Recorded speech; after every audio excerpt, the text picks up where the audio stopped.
there were so many ways that people, all of whom were trying to be helpful, I think, were trying to give me advice about here's how men are supposed to behave and here's how you're behaving and you need to, as quickly as possible, behave like men behave. Those things didn't bother anyone, and they didn't bother me because they felt true to myself, but there were things about my personality that it was sort of shocking to see how invested everyone else was in my gender identity.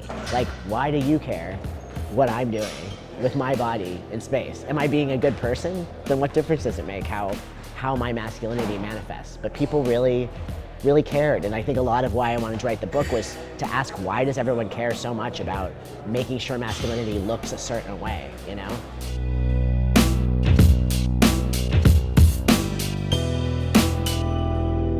Thomas, in your book, Amateur, a true story about what makes a man, you explain that you have decided to get into the boxing world for trying to understand or having a better understanding of the male's violence. What did you discover?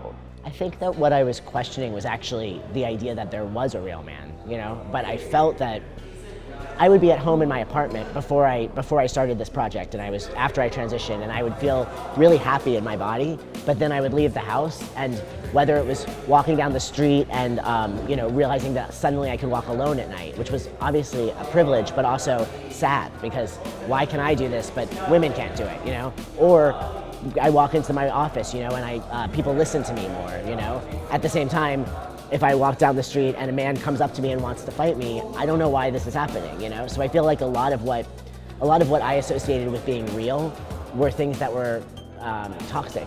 When I started boxing, I stopped worrying about being a real man, and I worried more about what kind of man do I want to be. And in terms of that, I have some sentences that I would like to share with you. Oh, okay, wonderful. Men don't cry, men don't run away, men don't kiss, men bring in the income, or men fight, or don't look like a woman. So it's like, are we being raised in shame? Yes, and the shame is specifically about not being feminine, overcompensating, attempting to appear more masculine so as to protect yourself.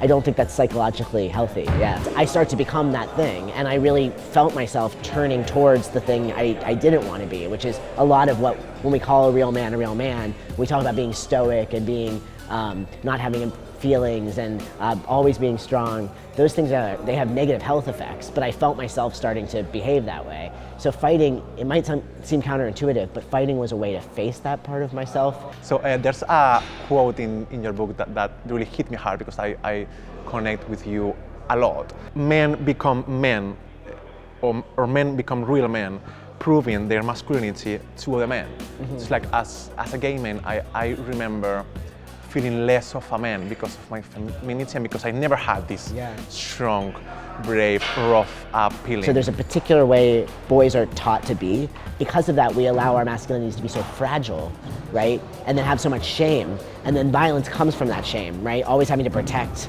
masculinity, right? Protect this self, right?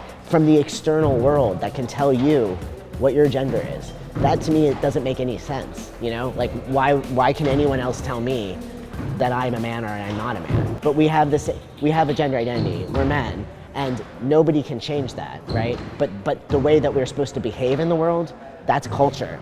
And those things, people mix them up and they think they're the same, and they're not the same. They're two totally different things. So if we don't like the way men are expected to behave in culture, we need to say, this isn't the way that I'm going to behave in culture. And that's how things start to change.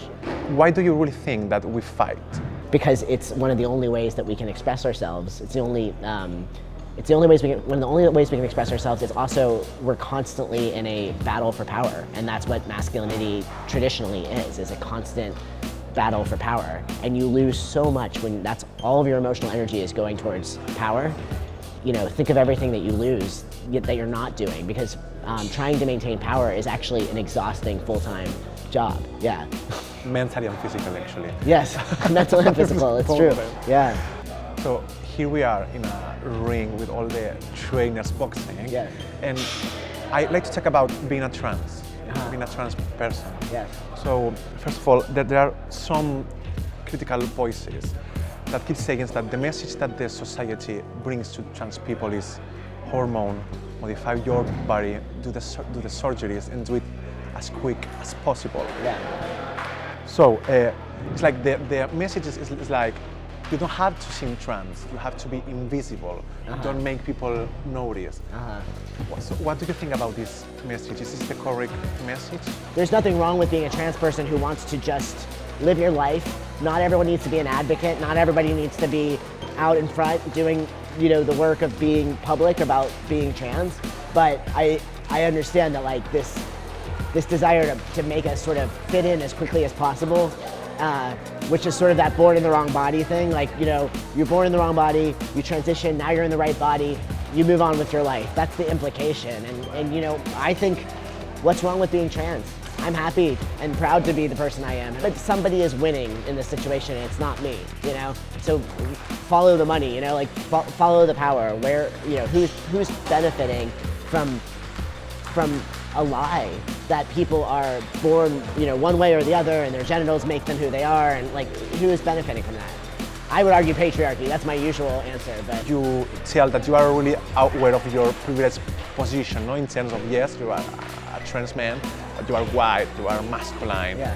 So, but what would happen if you would have been an Afro-American woman from a working class background that doesn't have the money enough to pay all these surgeries? yeah. How would be looking at you? I mean, will be admiring you in the same way? Trans women of color are most likely to be murdered, I mean, the violence that they face is systemic and is so total. Even as there's been so much visibility for trans people in media, and even trans women of color, especially actually in US media, we've had, characters on television and et cetera. Even as we've seen more visibility, the rise in violence is also correlated. So the more visible we are, the more trans women specifically are being attacked, So it's like knowing we exist is making people more angry that we exist. But trans people, we've become symbols. Are trans people born in the wrong body, or we as a society don't allow them to embrace their own bodies? It's a medical narrative that we had to tell doctors to get our hormones. So, it used to be that you would have to say to a doctor, I really am a man, even though I look this way, I was born in the wrong body. You had to make a case. I don't think this is a story that came because people just decided, oh, this really feels right to me. And most trans people I know, that's not the way they describe their own experience. It's so much more nuanced than that, so much more complicated than that. We're born in the wrong culture, we're born in the wrong planet, That's sort of how I feel sometimes. Like we're being born into a world where people don't understand that there's literally variance in every other part of animal behavior and identity. Why would there not be variance in gender? It just doesn't make any sense. And then we exist. So it's not actually a debate, Trans people exist and we always have. Thomas, you are amazing, you know that, right? Oh, thank you. Thank you so much. Yeah. And let me repeat the question because it was